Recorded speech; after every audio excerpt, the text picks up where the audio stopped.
Georgia. No, it has nothing to do with The Walking Dead, but that's probably the first thing you'll find if you try to Google that term. It is in fact a little-known but very real research facility featuring two large radio telescopes that were owned by Georgia Tech, and they performed some SETI searches. Before that, it served as a satellite communications hub for AT&T, but around the late 70s, early 1980s, we started developing better technology for communicating with our satellites, and we no longer needed these giant behemoths. So they became obsolete, but Georgia Tech saw use for them as radio telescopes. Now, the reason I'm here and I'm talking about this is because in recent weeks I've been asked a lot about lunar waves as filmed by Crow Triplehorn on YouTube. Now, Crow claims that this is evidence of a lunar hologram, that the moon is fake or an illusion, or that it's covered by a hologram, and he even suggests that they're wrong or lying about the distance from the Earth to the moon. So we can actually test that claim directly by bouncing radio waves off the moon, in fact, using equipment much smaller than what you see behind me. It's, in fact, something that amateurs can do and have done for many years. So we'll talk more about that in the future, but in the meantime, I offered to work with Crow in filming the moon from my location in Florida, and simultaneously, he can film the moon at his location. And if his claim is true, we should see his lunar wave occurring at both locations simultaneously.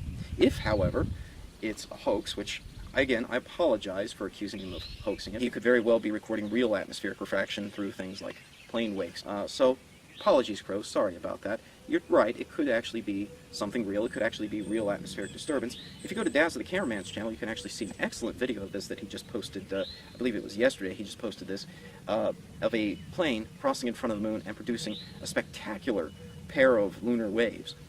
Those were actually disturbances coming off of the wingtips of the plane, and it causes a very severe and very sharp line of atmospheric refraction, and that line can even bend and form curves and everything else, and you can see this all brilliantly displayed on Daz's channel, so go check that out.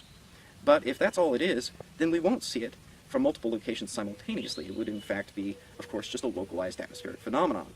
But if Crow is right in his claim, then we should be able to film the moon simultaneously from multiple locations and see it occurring at both locations simultaneously. But he seems completely unwilling to work with me on that. That's why I did my last webcast alone, because he refuses to work with me, but my offer stands. Anytime he wants to come along and work with me on that, I'm more than happy to do so. Hi folks, I'm at the Woodbury Research Facility in Georgia. No, it has nothing to do with The Walking Dead, but that's probably the first thing you'll find if you try to Google that term. It is in fact a little-known but very real research facility featuring two large radio telescopes that were owned by Georgia Tech, and they performed some SETI searches.